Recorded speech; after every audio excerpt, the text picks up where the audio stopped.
The 2027 Dodge Charger Scat Pack has done something no muscle car was supposed to survive. It threw out the V8 and got quicker. Under the long nose now sits a twin-turbo straight-six called the SIXPACK, making 550 horsepower. That is 65 more than the 8-cylinder Scat Pack it replaces, which means the badge that used to hunt Mustangs is now staring straight at a BMW M3. Here's the tension the whole car has to answer. A Scat Pack was always a V8, or it was nothing. So can 6 cylinders really carry that name? The case for yes starts with how it stands on the road. The front wears one uninterrupted light bar across a blanked-off grille, so from a distance you read the shape before you read the brand. The roofline drops into a fastback, and those wide black wheels push out to the corners, which is how a car this heavy still looks planted. At the back, a single full-width tail lamp stretches edge to edge, and real exhaust tips finally sit beneath it, because this one actually burns fuel.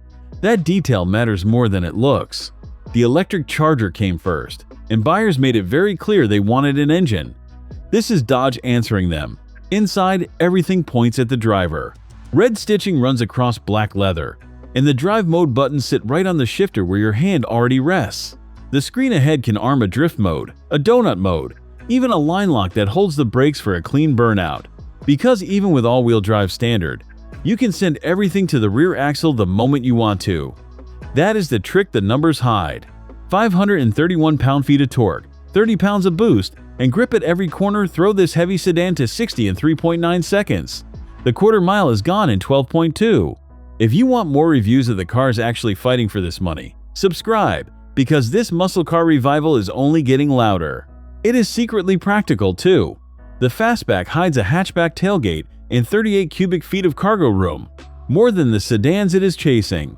And all of it starts at just under $60,000, which undercuts a comparable M3 by a wide margin.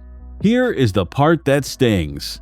Strip away the hype, and the SIXPACK sounds like a busy mechanical thrum, not the deep rumble a Scat Pack badge has always promised. You feel the speed.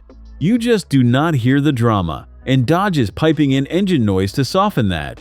But it is genuinely faster than the V8 it buried, and it corners far better than a car this size has any right to. So, is it still a muscle car? On the numbers? Easily. On the soundtrack? Not yet. It wins the fight on paper and loses a little of it in your chest. Whether that trade is worth it is the same question now hanging over the supercharged HEMI V8 about to rejoin this range.